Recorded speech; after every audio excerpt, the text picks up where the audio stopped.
Welcome to Ben's Experience. In this video, I will share with you how to find your Hostinger domain name servers quickly and easily.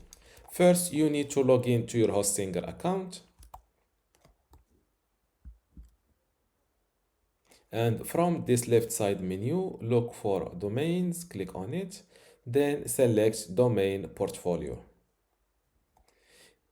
Next to any of your domains on Hostinger, click on this manage button.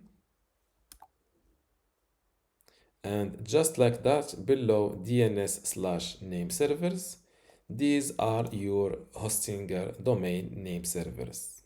This is the first name server and this is the second one. Before I continue this tutorial, I would like to let you know that you can get access to my online course about Hostinger website builder today for free. Inside this course, you will learn many things, including how to get started with Hostinger website builder, how to set up and design your website inside Hostinger website builder, also how to create and manage your content, how to optimize your SEO, e-commerce and payments features or settings, and also how to integrate and use custom codes inside Hostinger website builder, and also long tutorials like how to build a handyman website, a personal training website, or just a portfolio website. If you want to get access to all of these courses today for free and also my other free online courses inside my university, just go to university.bensexperience.com, link in the description.